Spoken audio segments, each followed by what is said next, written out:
নমস্কার বন্ধুরা, কেমন আছো সবাই? কিচেন কথার আরেকটি ব্লকে স্বাগত জানাই। আজকে তোমাদের সঙ্গে শেয়ার করব ফ্রাইড রাইস কিভাবে বানানো হয়। আমি প্রথমে চালটাকে ঘি মাখিয়ে নেব।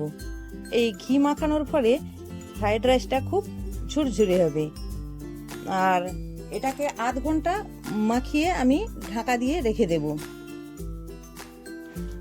আমি ফ্রাইড রাইস তৈরির জন্য দেবভূমি চাল নিয়েছি। তোমরা চাইলে বাসমতি চাল দিয়েও এটা তৈরি করতে পারো। আমি ফ্রাইড রাইস তৈরির জন্য বরবটি নিয়েছি, তোমরা চাইলে বিনসও নিতে পারো। এরপর আমি গাজরটাকে ছাড়িয়ে ছোট ছোট করে কেটে নেব।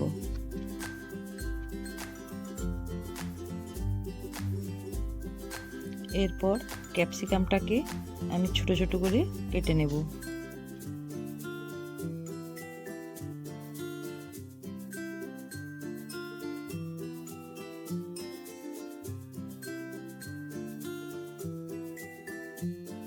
ফ্রাইড রাইসের চালটা সিদ্ধর জন্য আমি হাঁড়িতে জল দিয়ে দিচ্ছি। জলটা ভালোভাবে গরম হয়ে গেলে এরপর আমি দিয়ে দেব তেজপাতা, দারচিনি, লবঙ্গ এবং এলাচ। এবার আমি চালটা হাঁড়িতে ঢেলে দেব। এমনভাবে চালটাকে ফোটাবো যেন না বেশি ঘেঁটে যায়। ফ্রাইড রাইসের যে চালটা সেদ্ধ হচ্ছে আমি তাতে পরিমাণ মতো লবণ দিয়ে দেব। চাল সেদ্ধ হয়ে গেলে ফ্যান গেলে নেব। এরপর ভাত গামলাতে ঢেলে দিচ্ছি। এরপর ফ্রাইড রাইসের উপর পরিমাণ মতো চিনি দিয়ে ভালো করে মাখিয়ে নেব। কড়াইতে ঘি দিয়ে দিয়েছি। ঘিটা ভালোভাবে গরম হয়ে গেলে আমি কাজুটাকে ভেজে নেব। এবারে ঘিটা গরম হয়ে গেছে, আমি কাজুটা দিয়ে হালকা করে কাজুটাকে ভেজে নেব।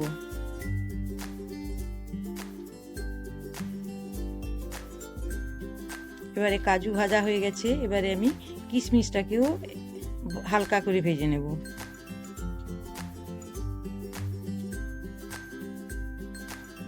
এরপর আমি বরবটিকে ভেজে নেব।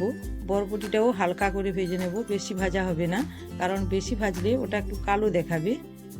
এটা একটু সবুজ সবুজ থাকতে আমি এটাকে নামিয়ে নিচ্ছি।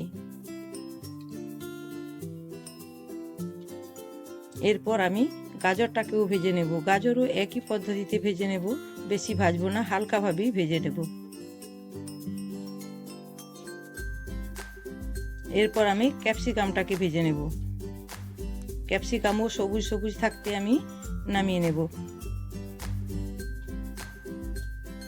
এরপর কড়াইতে আমি জায়ফল, লবঙ্গ, এলাচ এবং দারচিনিকে ভেজে নেব, কারণ ওটাকে গুঁড়ো করে এই ফ্রাইড রাইসের উপরে দিলে তবেই সুন্দর একটা সেন্ট বাড়াবে।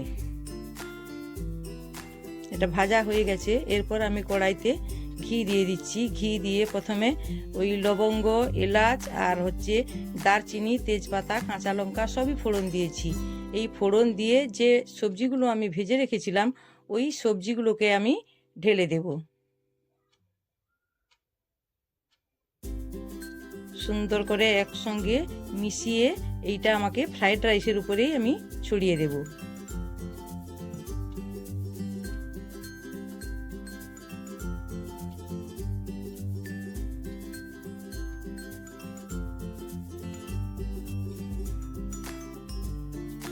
এটা মিক্সড করা হয়ে গেছে।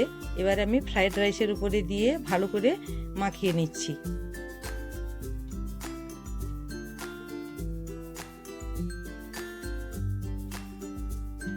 এরপরে আমি কাজু ও কিশমিশটা ওর সঙ্গে দিয়ে দিচ্ছি ফ্রাইড রাইসের উপরে।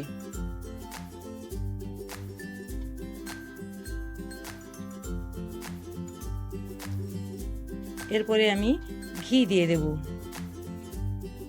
কারণ ফ্রাইড রাইসে একটু বেশি পরিমাণে ঘি লাগে।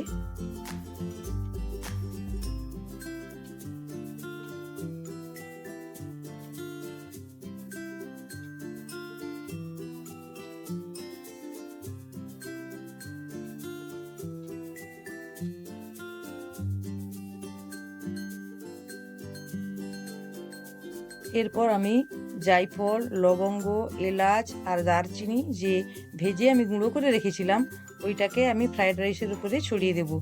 দিলেই তৈরি হয়ে যাবে সুস্বাদু ফ্রাইড রাইস।